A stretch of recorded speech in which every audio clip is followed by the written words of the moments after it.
Hi everyone, welcome back to unstoppable learners. Friends, ఈ వీడియోలో మనం థర్డ్ క్లాస్ ఈవీఎస్ నుండి థర్డ్ లెసన్ మరియు ఫోర్త్ లెసన్ చూడబోతున్నాము. అండ్ థర్డ్ క్లాస్ ఈవీఎస్‌లోని first lesson and second lesson already video రూపంలో మన ఛానల్‌లో అందుబాటులో ఉన్నాయి. మీరు గనక చూడలేనట్లయితే డిస్క్రిప్షన్‌లో లింక్ ఉంటుంది, వెళ్ళి చూడవచ్చు. అండ్ ఐ కార్డ్స్‌లో కూడా లీవ్ చేస్తాను. దాని నుంచి ఓపెన్ చేసుకొని మీరు చూడొచ్చు. అండ్ వీడియోలోకెళ్ళే ముందు మీరు గనక మన ఛానల్‌ని ఫస్ట్ టైమ్ విజిట్ చేసినట్టయితే మన ఛానల్‌ని సబ్స్క్రైబ్ చేసుకోండి అండ్ మీ ఫ్రెండ్స్ అందరికీ షేర్ చేయండి. ఇంకా లేట్ చేయకుండా వీడియో స్టార్ట్ చేసేద్దాం. సో థర్డ్ క్లాస్ ఈవీఎస్‌లో థర్డ్ లెసన్ వచ్చేసి మన చుట్టూ ఉన్న జంతువులు. మన ఇళ్లలో మనతో పాటుగా నివసించే పిల్లులు, కుక్కలు మొదలైన వాటిని పెంపుడు జంతువులు అంటాం. సో ఈ విషయం మనందరికీ తెలిసిందే కదా! మనతో పాటు మన ఇళ్లలో పెంచుకునే జంతువులను మనం పెంపుడు జంతువులు అని అంటాం. మచ్చిక చేసుకునే జంతువులకు ఉదాహరణ కుక్క, ఆవు, కుందేళ్ళు, మేక, కోడిపెట్ట, గుర్రం, పంది మొదలైనవి.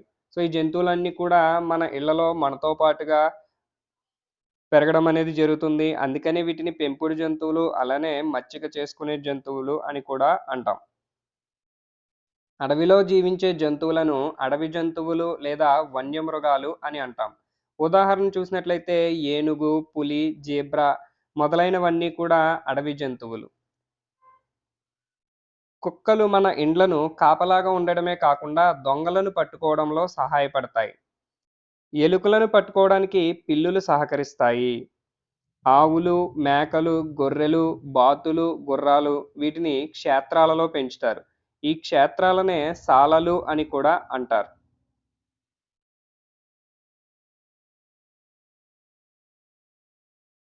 వ్యవసాయ పనుల్లో సహాయపడే జంతువులను చూసినట్లయితే ఎద్దులు మరియు దున్నలు ఇవి వ్యవసాయ పనుల్లో సహాయపడతాయి. బరువులు మోసేవి గుర్రాలు, గాడిదలు. ఇవి బరువులు మోయడంలో సహాయపడతాయన్నమాట. ఆవు, కుక్క, పిల్లి, కోడి మొదలైనవి నేలపై నివసించే జంతువులు. ఇలా నేలపై నివసించే జీవులను మనం భూచర జీవులు అని అంటాం. జంతువులు ఏవైతే కేవలం భూమి మీద మాత్రమే జీవించగలవో వాటిని భూచర జీవులు అని అంటాం.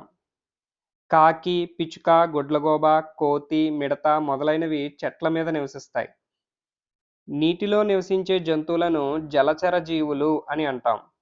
నేల మీద నివసించే వాటినేమో భూచర జీవులు అంటాము. నీటిలో నివసించే వాటిని జలచర జీవులు అని అంటాం.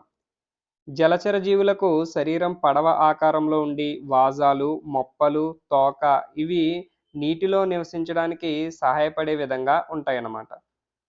మనం జలచర జీవుల యొక్క శరీరాన్ని గమనించినట్లయితే వాటి శరీర ఆకారం విధంగా ఉంటుందంటే పడవ ఆకారంలో ఉంటుంది.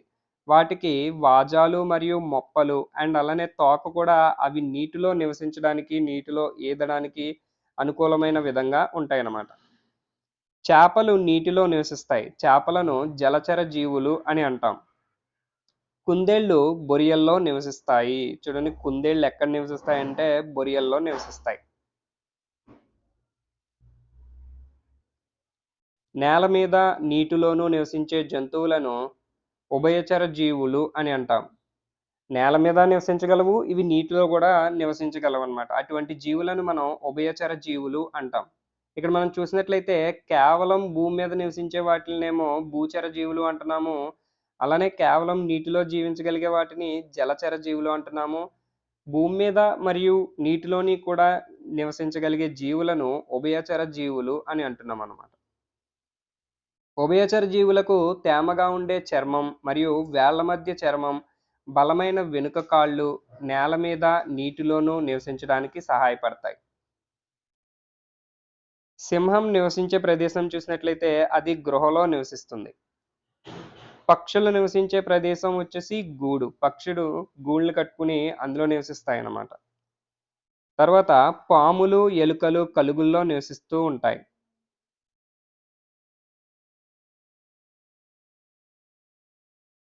ఆవులు, ఎద్దులు, గాడిదలు, గుర్రాలు, ఏనుగులు, జింకలు మొదలైనవి మొక్కల నుండి లభించే పదార్థాలు మాత్రమే తింటాయి. అందుకని వీటిని మనం శాకాహార జీవులు అని అంటాం.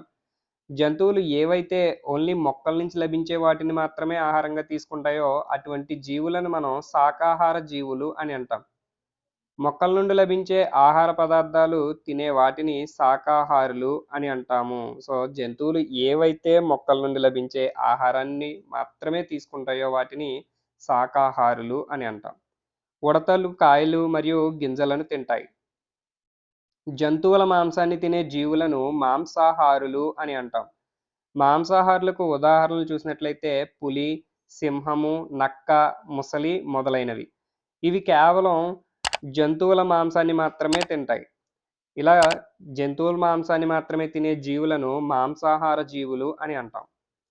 మొక్కలు మరియు జంతువుల నుంచి రెండిటి నుంచి లభించే ఆహార పదార్థాలు తినే వాటిని ఉభయహారులు అంటాం. అంటే ఇవి మొక్కల నుంచి లభించే ఆహారాన్ని తీసుకుంటాయి. అదేవిధంగా జంతువుల మాంసాన్ని కూడా తింటాయన్నమాట. అలాంటి జీవులని మనం ఉభయహార జీవులు అని అంటాం. మానవుడు ఒక ఉభయహారి.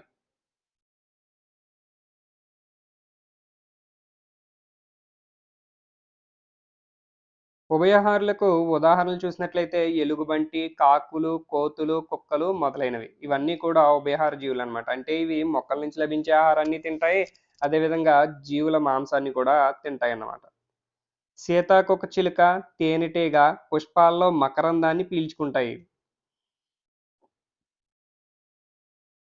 సహజ పారిశుద్ధ్య కార్మికులని వేటిని అంటామంటే రాబందులు, కాకులు, నక్కలు వీటిని మనం సహజ పారిశుద్ధ్య కార్మికులు అంటాం. అంటే ఇవి చనిపోయిన, కుళ్ళినటువంటి జంతు శరీరాల్ని, కళేబరాల్ని తిని మనకి శుభ్రంగా ఉండేటట్టు చేస్తున్నాయి కాబట్టి వీటిని మనం ఏమని పిలుస్తామంటే సహజ పారిశుద్ధ్య కార్మికులు అని పిలుస్తాం.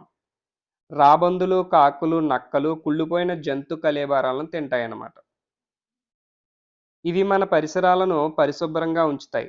పరిశుభ్రపరిచే తోటీలు అని కూడా వీటిని పిలుస్తామన్నమాట. జంతువులు ఇతరులని హెచ్చరించడానికి తమ నివాస ప్రాంతాల్లోకి రాకుండా ఉండడానికి ధ్వనులు చేస్తాయి. అరుస్తాయన్నమాట ఇవి. జంతువులు ఇతరులని హెచ్చరించడానికంటే వాటి నివాస ప్రాంతాల్లోకి ఎవరు రాకుండా ఉండడానికి ఏం చేస్తాయి అవి విచిత్రమైన ధ్వనులను చేస్తూ అరుస్తూ ఉంటాయన్నమాట. రాత్రిపూట కీచురాయి ఆపకుండా ధ్వని చేస్తూనే ఉంటుంది. కుక్క మొరగడం ద్వారా తన భావాలను తెలుపుతుంది.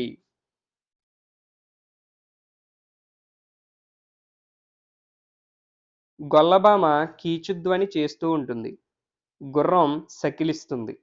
పంది గుర్రుమని శబ్దం చేస్తుంది. గాడిద ఒండ్రు పెట్టడం అంటే గాడిద చేసే శబ్దాన్ని ఒండ్రు పెట్టడం అని అంటామన్నమాట మనం. మన శరీరం ముఖ్యంగా 3 భాగాలుగా విభజించబడి ఉంటుందన్నమాట. సో, ఇప్పటి వరకు మనం థర్డ్ క్లాస్ ఈవీఎస్‌లో థర్డ్ లెసన్‌ని డిస్కస్ చేసాము. నెక్స్ట్ ఇప్పుడు చూస్తే ఫోర్త్ లెసన్ వచ్చేసి మన శరీరం. ఈ పాఠంలో మనం మన శరీర భాగాల గురించి తెలుసుకోబోతున్నాం అన్నమాట. మన శరీరం ముఖ్యంగా 3 భాగాలుగా విభజించబడింది. ఒకటి తల, మొండెం, కాళ్ళు, చేతులు. ఇలా ఈ విధంగా మన శరీరం అనేది 3 భాగాలుగా విభజించబడిందనమాట. అవేంటి చూసినట్లయితే తల, మొండెము మరియు కాళ్ళు, చేతులు.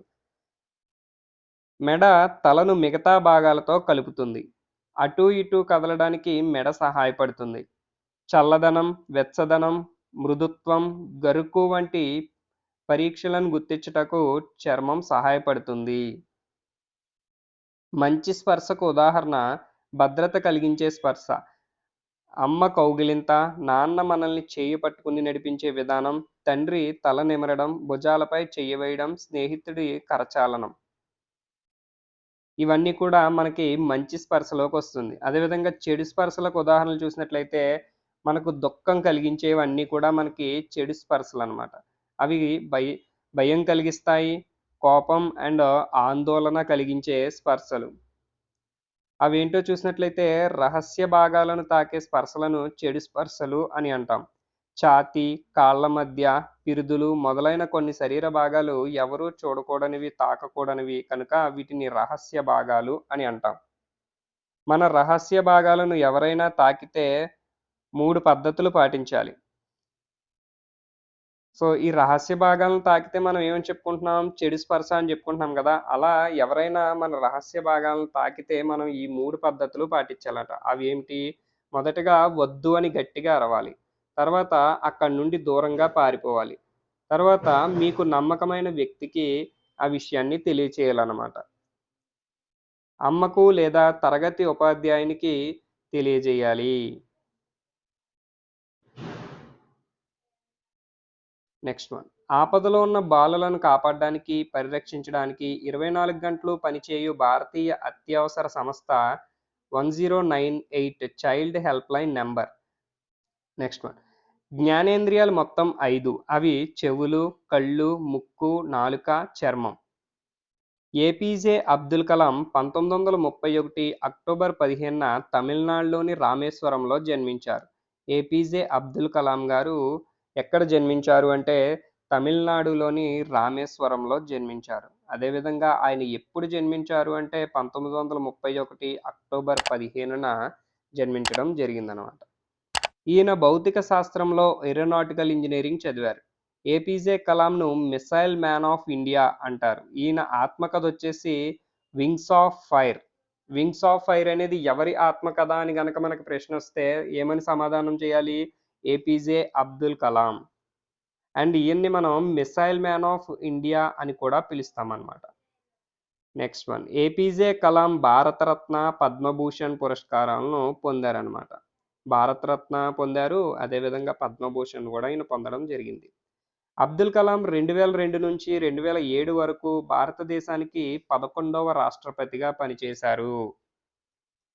సో ఇది ఫ్రెండ్స్, ఈ వీడియోలో మనం థర్డ్ క్లాస్ ఈవీఎస్‌కి సంబంధించి థర్డ్ లెసన్ మరియు ఫోర్త్ లెసన్ డిస్కస్ చేయడం జరిగింది. మీకు కనుక ఈ వీడియో యూస్‌ఫుల్‌గా అనిపిస్తే లైక్ చేసి, షేర్ చేయండి అండ్ మర్చిపోకుండా మన ఛానల్‌ని సబ్స్క్రైబ్ చేయండి. Thank you for watching.